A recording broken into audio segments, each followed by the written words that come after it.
Today we're going to be reviewing the MusicLites. This is cool. MusicLites is basically a light bulb that has a speaker built into it. It comes as can come as a kit, or you can buy it in pieces. So let's take a look at it. In this box, what I purchased here is the light.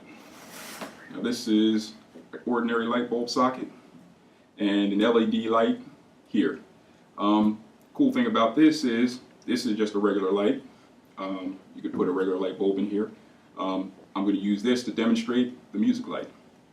But you could also put these in the pot lights, or recessed lighting, as some people might call it, in the ceiling. So let's get this installed. So you can see my lamp, and you see that it turns on. It's actually a very bright light.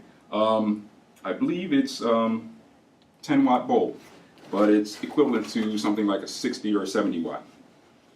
In the other box, what we have is a transmitter, which is this, a remote here, and a power supply that you use for charging the transmitter. Three different types of transmitters that you can use with this light. You can use what's called the APL transmitter, which attaches to some type of Apple iOS device.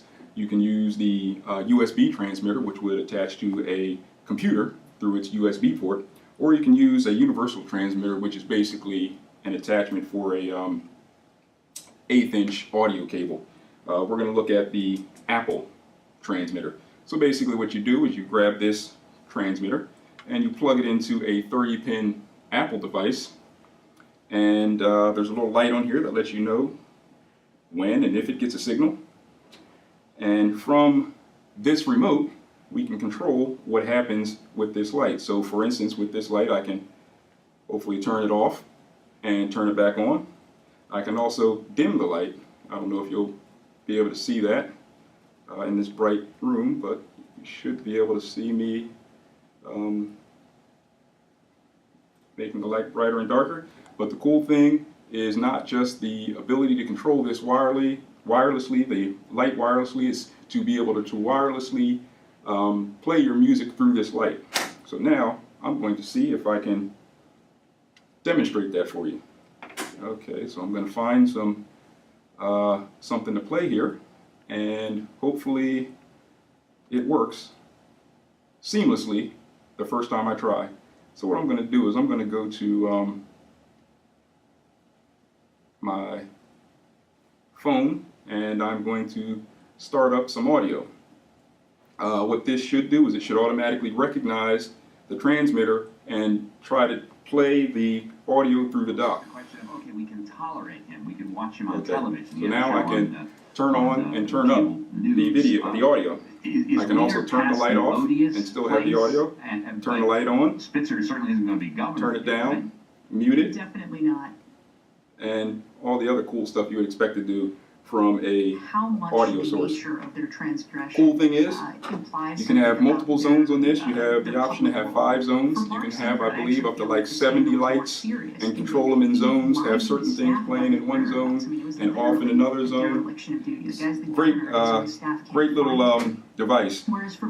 You may say, what's this have to do with education? Well, just imagine a situation in which you had these in recessed lighting, in a conference room, in a classroom, any other type of room in which you had an audience. You can control the lighting in the room, but you can also have people be able to hear whatever is being presented a lot better. So I hope you enjoyed this MusicLites review. MusicLites are, normally it's a $199 kit, but you can find it on Amazon for about $100 for a light, a transmitter, and the remote. Again, you can go to the website wordpress.rowan.edu/vertigo for more information on this. Thank you and have a good day.